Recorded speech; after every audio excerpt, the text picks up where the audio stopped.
নমস্কার, জয়গুরু। আমার সমস্ত সৎসঙ্গী গুরু ভাই বোনেদের প্রতি আমার আন্তরিক ভালোবাসা। আমি পরমপিতার রাতুল চরণে আমার সমস্ত গুরু ভাই বোনেদের জন্য আমি মঙ্গল প্রার্থনা করি। আপনারা সবাই খুব সুস্থ থাকুন, খুব ভালো থাকুন, পরমপিতাকে ধরে, দয়ালকে ধরে, দয়ালের বলা অনুযায়ী, কথা অনুযায়ী, কথার স্রোতে না ভেসে করার স্রোতে ভেসে আপনারা নিজেরা ভালো থাকুন, পরিবারের সবাইকে ভালো রাখুন। আপনারা বেড়ে উঠুন, পরিবারের সবাইকে বড় করে তুলুন। আপনার আশেপাশের চারপাশের পরিবেশ পরিস্থিতিকে আপনারা আপনাদের সঙ্গে সঙ্গে বেঁচে থাকো, বেড়ে ওঠার দিকে নিয়ে যান, ঠাকুরকে মাথায় করে। আজকে আমি আপনাদের সঙ্গে এই কথা বলার সঙ্গে সঙ্গে একটা বিশেষ বিষয়, বর্তমান পৃথিবীর বুকে যে অস্থিরতা চলছে, আপনারা সকলেই জানেন যে বর্তমানে কি চলছে সারা পৃথিবী জুড়ে। আপনার পার্শ্ববর্তী রাষ্ট্র বাংলাদেশে সম্প্রতি আপনারা দেখেছেন কি ধরনের পরিস্থিতির মধ্যে দিয়ে বাংলাদেশিরা যাচ্ছে, এবং তার সঙ্গে ভারতের সম্পর্কের একটা যে অবনতি ঘটেছে বা আরও অবনতি ঘটে চলেছে সেটাও আপনারা জানেন। আরও দূরে আপনারা যাওয়ার আগে আপনারা সকলেই জানেন আপনার পার্শ্ববর্তী রাষ্ট্র পাকিস্তানের সঙ্গে কী ধরনের একটা সংঘাত চলছে সেই দেশ স্বাধীন হওয়ার সময় থেকেই, যেটা আমরা প্রতিদিন প্রতি মুহূর্তে আমরা সেটা লক্ষ্য করছি। যেটা শ্রী ঠাকুর অনুকূলচন্দ্র বলে গেছিলেন যে দেশ ভাগ যখন হচ্ছে তখন শ্রী ঠাকুর বলেছিলেন, dividing compromise is the hatch of animosity. ভাগ করে সমস্যার সমাধান করা অর্থ তা দিয়ে দিয়ে শত্রুতার ডিম ফোটানো। তো সেদিন ঠাকুরের কথা কেউ কোনো দেশনেতা রাষ্ট্রনেতায় গ্রাহ্য করেননি, শোনেননি, আর সেই পরিস্থিতিও ছিল না। ব্রিটিশ ভারতের উপর যে ধরনের পরিস্থিতি সৃষ্টি করেছিল, যে ডিভাইড অ্যান্ড রুল, সেই ডিভাইড অ্যান্ড রুল বাস্তবে পরিণত হয়েছিল সেই সময়ে ভারত ভাগ হতে চায়নি, কিন্তু ভারত থেকে আমাদেরই ভাইয়েরা, মুসলমান ভাইয়েরা, তারা ভাগ হতে চেয়েছিল, তারা আলাদা রাষ্ট্র করতে চেয়েছিল, মুসলমান রাষ্ট্র করতে চেয়েছিল। কিন্তু আমরা তখন ভারতবর্ষের হিন্দুরা তখন হিন্দু রাষ্ট্র করতে চায়নি, তারা তাই জন্য সেই রাষ্ট্রটাকে রেখেছিল ধর্মনিরপেক্ষ রাষ্ট্র। এখানেও শ্রী ঠাকুরের বলা আছে ধর্মনিরপেক্ষ রাষ্ট্রটা, কথাটাই ভুল। একটা ভুল কথার উপর দাঁড়িয়ে আমার দেশটা স্বাধীন হওয়ার পর থেকে গড়ে উঠছে, সেই জায়গাটাও সংশোধনের সময় আসছে আগামী দিন। সেখানে আপনারা দেখতে পাবেন ঠাকুরের বলা যে ধর্ম নিরপেক্ষ রাষ্ট্র বলে কথা হয় না, এটা ভুল কথা। সম্প্রদায় নিরপেক্ষ রাষ্ট্র হতে পারে। সম্প্রদায় নিরপেক্ষ রাষ্ট্র কথাটা সঠিক। আগামী দিনে আমাদের ভারতবর্ষের শাসক যারা দেশকে এগিয়ে নিয়ে যাচ্ছেন, যারা বিশ্বের বুকে আজকে ভারতবর্ষকে, সেই যে আমরা শুনে এসেছিলাম যে ভারত আবার জগৎ সভায় শ্রেষ্ঠ আসন লবে, আজকে সেটা ধীরে ধীরে ধীরে ধীরে প্রমাণিত হয়েছে বা হতে চলেছে, আরও বড়োভাবে প্রমাণিত হতে চলেছে। এবং আগামী দিনে ঠাকুর যা বলে গেছেন, সে ঠাকুর যেটা চেয়েছিলেন, সেই জায়গার উপর দাঁড়িয়ে আমরা ভারতবর্ষকে দেখতে পাবো, ভারতবর্ষের আসল রূপ আমরা দেখতে পাবো। এর সঙ্গে আমাদের সবচেয়ে বড় যেটা জড়িয়ে রয়েছে সেটা হচ্ছে আমাদের সৎসঙ্গীদের চলনা। আমাদের কাছে ঠাকুর কী চেয়েছিলেন, তিনি তার সৎসঙ্গ সৃষ্টি করেছিলেন, কেন করেছিলেন, কেন তিনি এসেছিলেন। তো আমরা সকলেই জানি যে আজকে যে অস্থিরতার মধ্যে দিয়ে গোটা পৃথিবী চলছে, সেটা আমরা সকলেই প্রতিদিন দেখতে পাচ্ছি যে ইসরায়েল এবং ইরানের মধ্যে যে ভয়ঙ্কর যুদ্ধ, সেই যুদ্ধ ছড়িয়ে পড়েছে সিরিয়া, ইউক্রেন, আরও অনেক ইয়ের মধ্যে দিয়ে ছড়িয়ে পড়ছে। আমরা এর আগেও দেখেছি যে রাশিয়া এবং ইউক্রেনের মধ্যে যুদ্ধ, সেখানেও আমরা দেখেছি কি ভয়ঙ্কর পরিণতি। তো সেই অবস্থায় দাঁড়িয়ে আমরা আগামী যে পরিস্থিতি আসছে সেই পরিস্থিতির উপর দাঁড়িয়ে একটু আলোচনা করব আমাদের সৎসঙ্গী গুরু ভাইদের সঙ্গে। আমার মতামত, আমার ভাবনা, আমার চিন্তা একজন গুরু ভাই হিসেবে আমি আমার এই ভিডিওর মধ্যে দিয়ে আমার গুরু ভাই বোনদের কাছে আমি শেয়ার করব। আসুন আমরা একটু আলোচনা করি। প্রথম কথা হচ্ছে, আমি সৎসঙ্গী। যদি আমি সত্যি সত্যি সৎসঙ্গী হই, আর সৎসঙ্গী এই পরিচয়ে আমি যদি নিজেকে আমার ঘরে বাইরে বৃহত্তর যে সমাজ, সেই সমাজে যদি পরিচয় দিয়ে থাকি, অনেক মানুষের মাঝে যদি আমি পরিচয় দিয়ে থাকি আমি সৎসঙ্গী, তাহলে আমার কাছে ঠাকুরের একটা সামান্য চাওয়া আছে। তা হলো, আমায় মানুষ ভিক্ষা দাও, আমায় মানুষ ভিক্ষা দাও। অর্থ নয়, ক্ষমতা নয়, সাম্রাজ্য নয়। কেন শ্রী ঠাকুর শুধু মানুষ ভিক্ষা চাইলেন? সারা জীবন দীর্ঘ 81 বছর ধরে তার এই একটাই মানুষ চাওয়া। কি জন্য? কার জন্য? কাদের জন্য? তার নিজের জন্য? আমাদের জন্য? অর্থাৎ আমরা যদি ভেবে দেখি যে আমাদের জন্য তিনি মানুষ ভিক্ষা চেয়েছেন কিনা,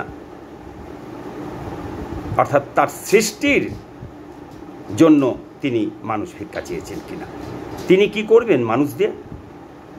মনে প্রশ্ন আসতেই পারে। রাজনীতি করবেন? দেশের শাসন ক্ষমতা দখল করবেন? কি করবেন? উত্তর কি এখন? উত্তর হলো, তিনি মানুষ ভিক্ষা চেয়েছিলেন মানুষকে বাঁচাবার জন্য, বেঁচে থাকার ও বেড়ে ওঠার জন্য তার যে যে পরিকল্পনা, সেই পরিকল্পনাগুলিকে বাস্তবায়িত করার জন্য, তার বলাগুলিকে মানুষের ঘরে ঘরে পৌঁছে দেওয়ার জন্য যত তাড়াতাড়ি, যত দ্রুত সম্ভব আগামী মহাপ্রলয়ের হাত থেকে যাতে মানুষকে বাঁচাতে পারে, তার সৃষ্টিকে বাঁচানো যায়, তার জন্য তিনি মানুষ ভিক্ষা চেয়েছিলেন। মানবজাতিকে, তার সৃষ্টিকে রক্ষা করার জন্য সব দিক দিয়ে, সব রকমভাবে তার যে ব্লুপ্রিন্ট আপনারা জানেন, কম বেশি সকলেই জানেন আপনারা তার ব্লুপ্রিন্ট কি। তার যে ব্লুপ্রিন্ট তিনি তৈরি করে রেখেছেন, তা বিশ্বজুড়ে মানুষের কাছে পৌঁছে দেওয়ার জন্য তিনি আকুলভাবে তার কাছে যারা যারা গেছিলেন তাদের সবার কাছে আমৃত্যু তিনি শুধু এই একটি চাওয়াই চেয়েছিলেন, তা হলো মানুষ ভিক্ষা। আমায় মানুষ ভিক্ষা দাও, আমায় মানুষ ভিক্ষা দাও। তিনি মানুষ ভিক্ষা চেয়েছিলেন, যে চাওয়া আজও বহমান। তার রেত শরীরে সুপ্ত অবস্থায় অবস্থানরত শ্রী আচার্যদেবের মধ্যে দিয়ে এই চাওয়া তার কলিযুগ থেকে পুনরায় সত্যযুগে প্রবেশের ট্রানজিশনাল পিরিয়ডে চাওয়া। এই যে মানুষ চাওয়া, ভিক্ষা চাওয়া, এই মানুষ ভিক্ষা চাওয়া প্রসঙ্গে আমি নিজেকে নিজে বলি, তুমি যদি সৎসঙ্গী হও তবে মনে রেখো, সৎসঙ্গীরা যুগ পরিবর্তনের কাণ্ডারি। অর্থাৎ দয়াল প্রভু পরমপিতার সৃষ্টি সবাইকে, সব কিছুকে আগলে নিয়ে সতর্কতার সঙ্গে রাখাল বালকের মতো ঘোর কলিযুগ পার হয়ে সত্যযুগে প্রবেশের তুমি কাণ্ডারি। আর তা শুধু বহিরঙ্গে নয়, শরীরের সঙ্গে সঙ্গে মনে ও আত্মায়। যুগ পরিবর্তনের কাণ্ডারি সৎসঙ্গী শুধু শারীরিক সদাচারে সৎসঙ্গী নয়, একই সঙ্গে মানসিক, আত্মিক ও আধ্যাত্মিক সদাচারী সৎসঙ্গী। যুগ পরিবর্তনে কাণ্ডারি তুমি। যুগ পরিবর্তনে কাণ্ডারি সৎসঙ্গী শুধু নিজেকে বহিরঙ্গে শুভ্রতার মোড়কে পেঁচিয়ে শুভ্রতার বিজ্ঞাপন করে না, তার নিজের অন্তরে, আরও অন্তরে, হৃদয়ের মনের গভীরে এক শুভ্র আত্মা, অর্থাৎ এক নিখুঁত আত্মা গড়ে তোলে নীরবে, যা পৃথিবীর সমস্ত নোংরা থেকে দূরে। তবেই তুমি যুগ পরিবর্তনের কাণ্ডারি সৎসঙ্গী। আর যুগ পরিবর্তনের কাণ্ডারির মাথায় স্বয়ং দয়াল অবস্থান করেন। এখন প্রশ্ন হচ্ছে, কাণ্ডারি অর্থ কি? আমি কি কাণ্ডারি হওয়ার যোগ্য? কাণ্ডারি অর্থ কর্ণধার, যে নৌকোর হাল ধরে গতি নিয়ন্ত্রিত করে, অর্থাৎ মাঝি। ভবতরণী কাণ্ডারি, অর্থাৎ সহজ করে বলতে বলতে যদি একটা রাস্তা আমরা খুঁজে পাই, দেখার চেষ্টা করছি। সহজ করে বলতে হয় ভব, অর্থাৎ আমি, আপনি, আমার, আপনার চারপাশের জগৎ জুড়ে যে অস্তিত্ব, জাগতিক যে অস্তিত্ব, জাগতিক অস্তিত্বের যে সংসার, সেই ভব। সেই সংসার একটা সাগরের মতো, সেই সংসার সাগর, আর সেই সংসার সাগরের ওপর নৌকোরূপী ভাসমান আমার যে জীবন, সেই জীবনকে এবং আমার সঙ্গে সম্পৃক্ত অর্থাৎ আমার সঙ্গে সংযুক্ত যে অন্যান্য জীবন সবাইকে আগলে নিয়ে যে নিখুঁত লক্ষ্যে ঝড়ঝঞ্ঝাকে মোকাবিলা করে সামনে এগিয়ে যায় সেই কাণ্ডারি। একটা উদাহরণ দিতে পারি, উদাহরণস্বরূপ বলা যেতে পারে উত্তাল সমুদ্র। সেই উত্তাল সমুদ্রে অর্থাৎ বিক্ষুব্ধ আলোড়িত অতি উচ্চ তরঙ্গ সংকুল যে সমুদ্র, সেই সমুদ্রে অর্থাৎ সমুদ্রের বুকে বিশাল বড় বড় ও উঁচু উঁচু ঢেউয়ে প্রবলভাবে যে আন্দোলিত নৌকো, যে জাহাজ, সেই নৌকো জাহাজকে নাবিক ঠান্ডা মাথায় ধীর স্থিরভাবে হাল ধরে গতিকে নিয়ন্ত্রিত করে দিশা ঠিক রেখে সঠিক লক্ষ্যে পাড়ে নিয়ে যায়, নোঙর ফেলে ও সবাইকে বাঁচায়। ঠিক তেমনি নিজের জীবনের ও চারপাশের উদ্বিগ্ন, চঞ্চল, ভাবাবেগে আকুল, অস্থির, টলমল, উৎকট যে পরিবেশ ও পরিস্থিতি, যা প্রতিনিয়তই আমরা দেখতে পাচ্ছি, আপনারা লক্ষ্য করতে পাচ্ছেন সারা পৃথিবীর বুকে কী ধরনের উৎকট পরিবেশ ও পরিস্থিতির সৃষ্টি হয়েছে, সেই বিশ্বজুড়ে উৎকট পরিবেশ ও পরিস্থিতি থেকে নিজের জীবন, নিজের পরিবার ও পরিবেশের সবার জীবনকে রক্ষা করে সকলকে নিয়ে ভয়, বিপদ, আপদ, ভয়াবহ, বিধ্বংসী, আগুনরূপী যে সমস্যা, সেই সমস্যাকে এড়িয়ে মোকাবিলা করে নিখুঁত লক্ষ্যে বেঁচে থাকা ও বেড়ে ওঠার পথে এগিয়ে চলায় যে নেতৃত্ব দেয়, সেই কাণ্ডারি। বিস্ময়ের বিস্ময়, সর্বশ্রেষ্ঠ বিস্ময়, যোগপুরুষোত্তম পরমপিতা শ্রী ঠাকুর অনুকূলচন্দ্র ভয়ঙ্কর কলিযুগে এসেছিলেন। আমাদের এই ভয়ঙ্কর ভয়াবহ যে ঘোর কলিযুগ, সেই কলিযুগের নিশ্চিত ধ্বংসের হাত থেকে রক্ষা করে বাঁচিয়ে যুগ পরিবর্তনের যে ট্রানজিশনাল পিরিয়ড, সেই ট্রানজিশনাল পিরিয়ডে কাণ্ডারির ভূমিকায় উত্তীর্ণ করতে তিনি এসেছিলেন। হ্যাঁ, আমাদের সৎসঙ্গীদের সেই কাণ্ডারির ভূমিকায় উত্তীর্ণ করবার জন্য তিনি এসেছিলেন আর প্রত্যেকবার কথা দিয়েছিলেন আবার আসার, আর কথা দিয়ে কথা রেখেছিলেন, এসেছেন, বারবার এসেছেন। রাম, কৃষ্ণ, বুদ্ধ, যিশু, হজরত মোহাম্মদ চৈতন্য মহাপ্রভু ঠাকুর রামকৃষ্ণ রূপে তিনি বারবার এসেছিলেন, কিন্তু প্রত্যেকেই তাদের নিজেদের গোষ্ঠীর মধ্যে তাকে বেঁধে রেখেছেন। তিনি কোনো প্রভু যিশু খ্রিস্টানদের জন্য শুধু আসেননি, হজরত প্রভু মোহাম্মদ শুধু মুসলিমদের জন্য আসেননি, না, শ্রীরামচন্দ্র হিন্দুদের জন্য আসেননি।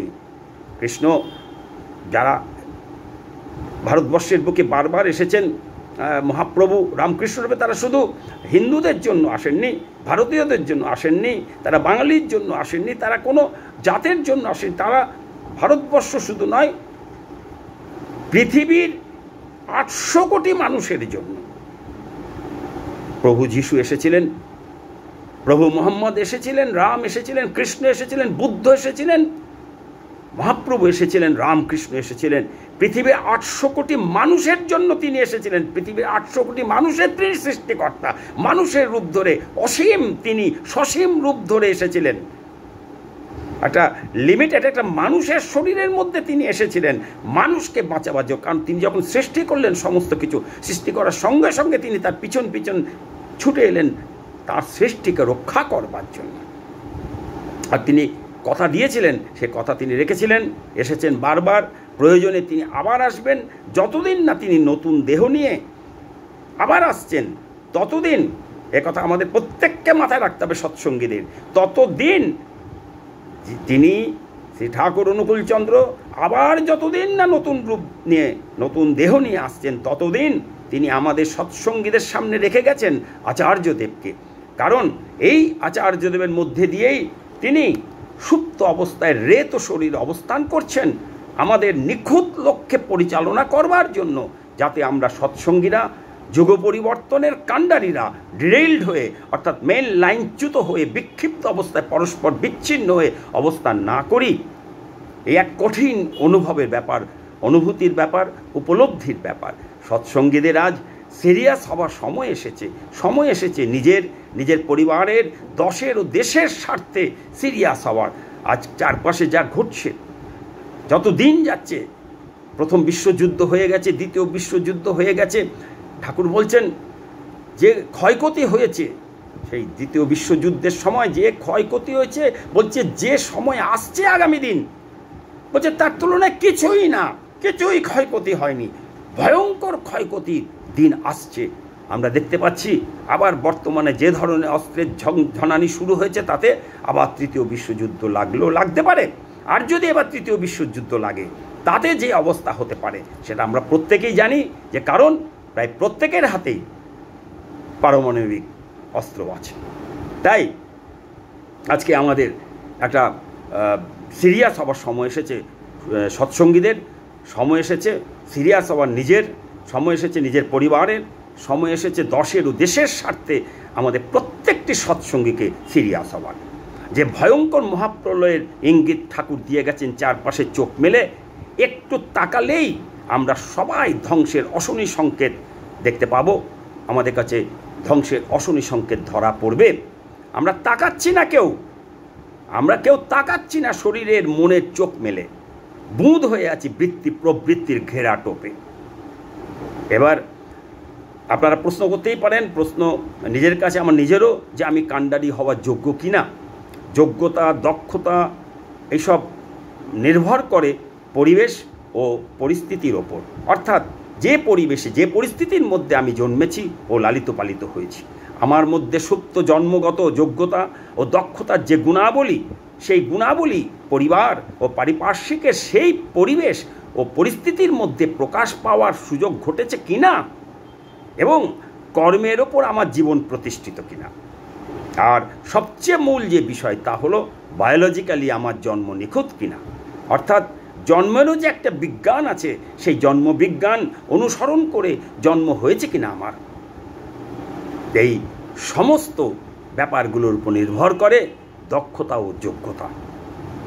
এখন কথা হচ্ছে, আমরা যে যা জন্মে গেছি, এই জন্মে যাওয়ার জন্য আমি যে জন্মে গেলাম, আপনি যে জন্মে গেছেন, আমরা যারা জন্মে গেছি, এই যে জন্মে যাওয়ার জন্য আমি দায়ী নই। এই জন্মের জন্য দায়ী আমার মা বাবা, আর আমার মা বাবার সঙ্গে সঙ্গে দায়ী তার মা বাবা, তাদের পূর্বপুরুষ, এই সমাজ, এই দেশ, এই বিশ্বের প্রতিটি সমাজ সংস্কারক, জ্ঞানী, পণ্ডিত, রাষ্ট্রনায়ক, দেশনেতৃত্ব, ধর্মগুরু ইত্যাদি ইত্যাদি সমস্ত ক্লাস পিপলরা। আমরা যে যেমন জন্মে গেছি, জন্মবিজ্ঞানকে মেনেই হোক আর না মেনেই হোক, জেনেই হোক না জেনেই হোক, কারো কাছে সেটা বিন্দুমাত্র সেই বিজ্ঞান পৌঁছে যায়নি। তার ফলে যা জন্মে গেছি, সেটা নিয়ে আর এখন ভাবার কিছু নেই। ভাবার যেটা আছে সেটা আমরা একটু আলোচনা করি। এই যে আমরা জন্মে গেছি, এবার আমি কি করব? তা পরিবেশ পরিস্থিতি যদি আমার বেঁচে থাকা ও বেড়ে ওঠা সহায়ক না হয়, আমার জৈবিক সংস্কৃতি যদি আমার জন্মবিজ্ঞান সম্মত না হয়, তাহলে আমি কি করব? দেখা যাক এক্ষেত্রে আমরা কি করব, একটু আলোচনা করি। এক্ষেত্রে গড্ডালিকা প্রবাহে নিজেকে আমি ভেসে যেতে দেব না। আমার চারপাশে যা কিছু মিথ্যে, আমার সামনে অলিক মায়ার যে মোহন বাঁশি বেজে চলেছে অনবরত, সেই সমস্ত হাতছানি দিয়ে ডাকা মিথ্যে মায়া মোহর পিছনে, মোহন বাঁশির সুরের পিছনে আমি ভেড়ার পালের মতো অন্ধভাবে অনুসরণ করে ছুটে যাব না। আমাকে আমার পুরুষত্বকে জাগিয়ে নিজেকে কঠোর মানসিকতায় প্রতিকূল পরিবেশ ও পরিস্থিতিকে মোকাবিলা করে অদম্য, অটুট, অস্খলিত ইচ্ছায় একজন সর্বশ্রেষ্ঠ আদর্শকে মাথায় নিয়ে আমাকে বাধার পাহাড় ঠেলে সামনে এগিয়ে যেতে হবে। আমাকেই এগিয়ে যেতে হবে, কারোর উপর নির্ভর করলে চলবে না, আমাকে নিজেই এগিয়ে যেতে হবে। এই যে আমি সর্বশ্রেষ্ঠ আদর্শের কথা বললাম, এই সর্বশ্রেষ্ঠ আদর্শকে মাথায় নিয়ে আমাকে এগিয়ে যেতে হবে। আর এই যে সর্বশ্রেষ্ঠ আদর্শের কথা আমি বলছি, সেই সর্বশ্রেষ্ঠ আদর্শ হলো রক্ত মাংস সংকুল জীবন্ত ঈশ্বর। সেই জীবন্ত ঈশ্বর হলেন, আবার আমি বলছি, সেই তিনি রাম, কৃষ্ণ, বুদ্ধ, যিশু, হজরত মোহাম্মদ চৈতন্য মহাপ্রভু, ঠাকুর রামকৃষ্ণ শ্রী ঠাকুর অনুকূল চন্দ্র, তিনি আমার গার্ডওয়াল। আমাদের প্রত্যেককেই তাদের মাথায় নিয়ে চলতে এবং তার নতুন যে রূপ, সেই নতুন রূপের কাছে আমাদের আসতে হবে। যে যেখানে আছি সেইটা মাথায় নিয়ে আমি হিন্দু থেকেই আমি সৎসঙ্গী হতে পারি, আমি মুসলিম থেকেও আমি সৎসঙ্গী হতে পারি, আমি খ্রিস্টান হয়েও আমি সৎসঙ্গী হতে পারি, আমি বৌদ্ধ হয়েও আমি সৎসঙ্গী হতে পারি। কনভার্সন একটা পাপ। কেউই এই ধর্মান্তরকে তারা অনুমোদন করেননি, প্রশ্রয় দেননি। তারা এটাকে পাপ বলে করেছেন, বলে গেছেন। কিন্তু তা সত্ত্বেও আমরা দেখতে পাই যে ধর্মান্তর হয়ে চলেছে। হিন্দু থেকে বৌদ্ধ, বৌদ্ধ থেকে খ্রিস্টান, খ্রিস্টান থেকে মুসলমান, মুসলমান থেকে হিন্দু, হিন্দু থেকে মুসলমান, মুসলমান থেকে খ্রিস্টান, যে যেখানে পাচ্ছে তাতে তারা ধর্মান্তরকে প্রথাকে এগিয়ে নিয়ে চলেছে। কেন? আমি হিন্দু হয়ে আমি হজরত মোহাম্মদকে মাথায় নিয়ে চলতে পারি না? কারণ আমার রামই তো হজরত মোহাম্মদ, আমার প্রভু কৃষ্ণই তো আমার প্রভু যিশু, আমার অনুকূল চন্দ্র ঠাকুর অনুকূল চন্দ্রই তো রাম, কৃষ্ণ, বুদ্ধ, যিশু, হজরত মোহাম্মদ চৈতন্য মহাপ্রভু, ঠাকুর রামকৃষ্ণ। প্রভু বুদ্ধই তো প্রভু হজরত মোহাম্মদ, প্রভু যিশু। তা তিনি একজনই বারবার এসেছিলেন, যুগের প্রয়োজন অনুযায়ী এসেছিলেন। তিনি যুগের প্রয়োজনে আমাদের যুগ অনুযায়ী আমাদের পথ দেখাবার জন্য, চালাবার জন্য, এগিয়ে নিয়ে যাবার জন্য, আমাদের সেইভাবে তিনি আমাদের চালনা করবার জন্য আমাদের এসেছিলেন, আমাদের বাঁচাতে এবং আমাদের রক্ষা করতে, এই সৃষ্টিকে রক্ষা করতে। যখন যেমন দরকার তেমন ভাবে প্রয়োজন আছে বলেই তো তিনি বারবার আসছেন। আর আমরা বারবার তাকে অস্বীকার করছি, পুরনো রূপকে মাথায় যে যার মতন মাথায় গ্রহণ করে রেখে দিয়েছি। তার মানে আমি প্রকৃত যদি রামকে ভালোবাসি, প্রকৃত যদি কৃষ্ণকে ভালোবাসি, প্রকৃত যদি বুদ্ধকে ভালোবাসি, প্রকৃত যদি আমি যিশুকে ভালোবাসি, প্রকৃত যদি আমি হজরত মোহাম্মদকে ভালোবাসি, তাহলে প্রকৃত প্রত্যেককে, তার প্রতিটি রূপকেই ভালোবাসবো। আর যদি তা না করি তাহলে আমি ভণ্ডামি করছি। আমার থেকে বড় ভণ্ড, আমার থেকে বড় ধর্ম ভণ্ড আর কেউ নেই। আমি সবাইকে বোকা বানাচ্ছি। তাই আমার যে সর্বশ্রেষ্ঠ আদর্শের কথা এখানে বললাম, সেই সর্বশ্রেষ্ঠ আদর্শ হলেন তারা, এবং তার যে নতুন রূপ, সেই নতুন রূপের কাছে আমাকে আসতে হবে। যে তিনি নতুন রূপে এসে কি বলে গেলেন আর কেন এলেন তার কাছে আসতে হবে। তো তিনিই হলেন আমার গার্ডওয়াল। তার সংস্পর্শে আমি আমার নিজের বাঁচার স্বার্থে আমার অনিয়ন্ত্রিত প্রবৃত্তিকে কন্ট্রোল করার তুকটা তার কাছ থেকে জেনে নিয়ে প্রতি মুহূর্তে তার অরবিটে থেকে সতর্কতার সঙ্গে সমস্ত নিশ্চিত বিপদ আপদ, ভুল ভ্রান্তি এড়িয়ে জীবনকে এগিয়ে নিয়ে যাব। জন্মবিজ্ঞানে যাদের ভুল আছে, জৈবিক সংস্কৃতিতে যাদের ডিফেক্ট আছে, তাদের ক্ষেত্রে কড়া বাঁধনই হলো সর্বশ্রেষ্ঠ আদর্শ।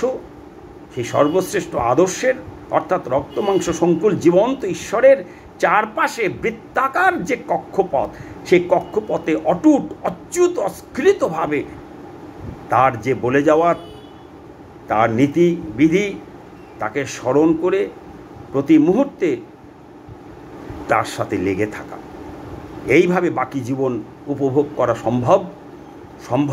সম্ভব, নিশ্চিত সম্ভব। নতুবা ঘোর অন্ধকার গহ্বরে হারিয়ে যাব আমরা নিশ্চিত। বর্তমান বিশ্বে আমি আগেও বলেছি, আবার বলছি, যে অগ্নিময় অবস্থা ঘনিয়ে উঠছে, ক্রমশ ঘনিয়ে উঠছে, তার নমুনা আমরা সবাই প্রতিনিয়তই টিভিতে, মোবাইলে দেখতে পাচ্ছি। কারো কাছে আজ কিছুই লুকোনো নেই, গোপন নেই। 6টা রিপু, কাম, ক্রোধ, লোভ, মোহ, মদ ও মাৎসর, যে 6টা রিপুর লাগাম ছাড়া উৎকট উল্লম্ফন আমরা আমাদের চারপাশে সকাল থেকে রাত পর্যন্ত দেখতে পাচ্ছি, জানতে পাচ্ছি সোশ্যাল মিডিয়ার মাধ্যমে। গোটা বিশ্ব আজ দুভাগে ভাগ হয়ে গেছে। অর্থে, ঐশ্বর্যে, সম্পদে, ক্ষমতায় বলিয়ান মানুষ, লোভী মানুষ, কপট মানুষ, অনিয়ন্ত্রিত রিপুতাড়িত মানুষ আজ দিক বিদিক জ্ঞান শূন্য। আর একদল অশিক্ষায়, কুশিক্ষায় আজ অন্ধ। সাধারণ, অতি সাধারণ ভাঙাচোরা মানুষ, ধর্মীয় কুসংস্কারাচ্ছন্ন মানুষ, অজ্ঞানতার ঘোর অন্ধকারে ডুবে থাকা মানুষ, মূর্খ, দুর্বল, ভীরু মানুষ আজ নিজের কবর নিজেই খুঁড়ছে। এই দুয়ের মাঝে পড়ে দয়াল আজ অসহায়। যারা সাধারণ, অতি সাধারণ ভাঙাচোরা মানুষ, ধর্মীয় কুসংস্কারাচ্ছন্ন মানুষ, অজ্ঞানতার অন্ধকারে, ঘোর অন্ধকারে ডুবে থাকা মানুষ, মূর্খ, দুর্বল, ভীরু মানুষ, তারা যেমন কেউ কেউ ধর্ম, ঈশ্বর মানে না, আত্ম অহংকারে সবজান্তা মনোভাবে আক্রান্ত, আত্মগর্বে বলিয়ান, তারা নিজেদের সর্বজ্ঞ বলে মনে করে। আবার যারা ধর্ম মানে, ঈশ্বর মানে, তার মূর্তি পুজো করে, তারা সবাই বৃত্তি প্রবৃত্তিতে আক্রান্ত হয়ে রিপুতাড়িত জীবনে কিছুই না করে শুধু পাওয়ার আশায় ঈশ্বরের মূর্তি পুজো করে, ভক্তি করে। তারা কুসংস্কারে যে বন্ধনে বন্দী, কুসংস্কারকে সংস্কার মনে করে, অধর্মীয় আচরণকে ধর্মীয় আচরণ বলে মনে করে। কিন্তু যারা ঈশ্বরের জীবন্ত রূপ, সেই জীবন্ত রূপকে জীবনে গ্রহণ করেছে, রামকৃষ্ণ, বুদ্ধ, যিশু, হজরত মোহাম্মদ চৈতন্য মহাপ্রভু, ঠাকুর রামকৃষ্ণ এবং শ্রী ঠাকুর অনুকূল চন্দ্র, সর্বশেষ যে জীবন্ত যে রূপ, সেই রূপকে যারা যারা জীবনে গ্রহণ করেছে, যারা জীবন্ত ঈশ্বরের পুজো করে, তারা তাকে মানে না, তার কথা মানে না, তার কথা পড়ে না, শোনে না, জানে না, বোঝে না। এক কথায় তাকে মানা, শোনা, জানা ও বোঝার বিন্দুমাত্র চেষ্টা করে না। আর নিজের ইচ্ছে মতো বুঝলেও, যদি বুঝেও থাকে, ইচ্ছে মতো ধর্ম পালন করে ও জীবন্ত ঈশ্বরকে পুজো করে। অনেকেই আছে এরকম মূর্তি পুজোর মতো।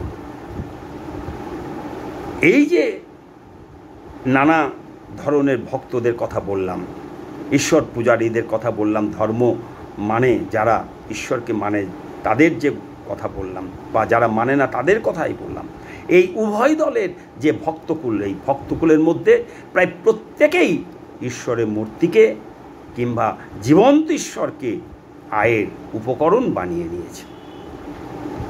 শ্রী ঠাকুরের প্রসঙ্গে বললেন, ইচ্ছে মতো ভজলি গুরু, হতে মানুষ হলি গরু। আর যারা অর্থে, ক্ষমতায় শক্তিমান, তারাও বৃত্তি প্রবৃত্তিতে আকণ্ঠ ডুবে থেকে ধ্বংসযজ্ঞে আজ উন্মত্ত।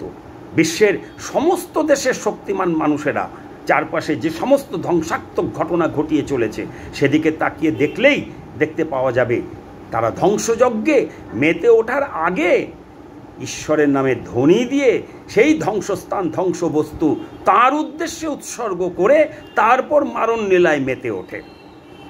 কতটা সীমাহীন কপটতা, অজ্ঞানতা! সবাই আজ ভাঙার খেলায় উন্মত্ত। এই ভাঙার খেলায়, এই মারণ যজ্ঞে, এই ধ্বংসলীলায় সীমাহীন আনন্দ, এতেই উত্তেজনা, এতেই তৃপ্তি, এতেই সুখ, এতেই শান্তি। সাধারণ থেকে অতি সাধারণ ও সাধারণ থেকে অসাধারণ মানুষ ঘরে বাইরে, সমাজে, দেশে দেশে সবাই ভাঙার নেশায় আচ্ছন্ন ও দক্ষ কারিগর। এর থেকে বড় নেশা আর নেই। কারোর প্রতি কারণ নেই দয়া, মায়া, মমতা, সহানুভূতির মনোভাব, নেই দুঃখ, কষ্টবোধ। মানবতা, মানবিকতা নিরুদ্দেশ, নিহত আছে। সবার একটাই মনোভাব, ভাড়মে যায় দেশ, দেশের মানুষ, ভাড়মে যায় সমাজ, সভ্যতা, শিক্ষা, কৃষ্টি, সংস্কৃতি। আমার গায়ে আঁচ না লাগে, ফুরিয়ে যাবে মামলা। আমার প্রতিবেশীর ঘরে আগুন লাগলে যে আমারও সেই আগুনে পুড়ে মরার সম্ভাবনা নিশ্চিত, তার তলিয়ে দেখছে না কেউ। সবাই পিপু ফিসু। এক তো ভয়ঙ্কর আগুনের মধ্যে যত গৃহে শুয়ে আছে নিশ্চিন্তে, সেখানে আগুনে পিঠ পুড়ে যাওয়া সত্ত্বেও তবুও উঠছে না। ওঠা তো দূরের কথা, পিঠ পুড়ে যাচ্ছে, ফিরে শো, এই পুরো কথাটাও তার বা তাদের প্রিয়জনকে বলতে পারছে না। বলছে পি পু ফি সু, পিঠ পুড়ে যাচ্ছে, ফিরে শো, এই কথাও বলতে আলস্য বোধ করছে আজ মানবকুল। এতটাই শরীরে, মনে, আত্মা কোলাপসড হয়ে গেছে আজ। আর তা হয়ে গেছে বায়োলজিক্যালি। সামনে জলজ্যান্ত মৃত্যুকেও দেখেও প্রিয়জনকে সাথে নিয়ে বেকুব হাসি হাসছে, চিনতে পারছে না আজ মানুষ। তাই আমার প্রিয় সৎসঙ্গী গুরু ভাই বোনেদের বলি, সামনে মহাসংকট, ভবিষ্যৎ ভয়ঙ্কর মৃত্যুর অন্ধকার নেমে আসছে।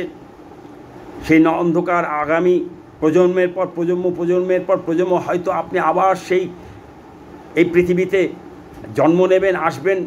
এই ভয়ঙ্কর আগুনের পৃথিবীতে আপনাকে আবার আসতে হবে।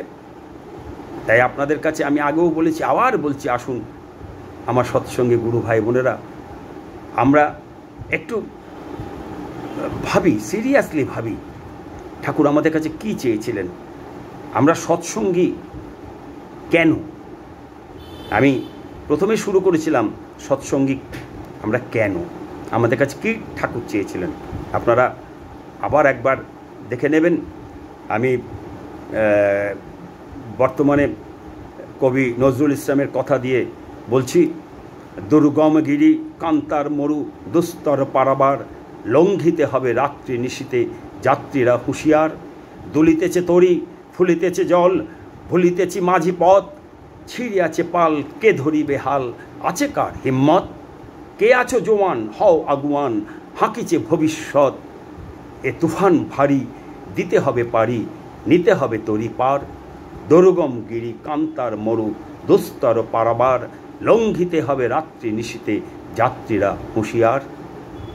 পরবর্তী ভিডিওতে আমি আপনাদের সামনে আবার আসব, আমাদের সৎসঙ্গীদের সঙ্গে আমাদের কি করণীয়, কবি নজরুলের এই কবিতা নিয়ে আমরা আবার আসব, আলোচনা করব, আমাদের করণীয় বিষয় নিয়ে আমি আবার আলোকপাত করব। আজকের মতন জয় গুরু।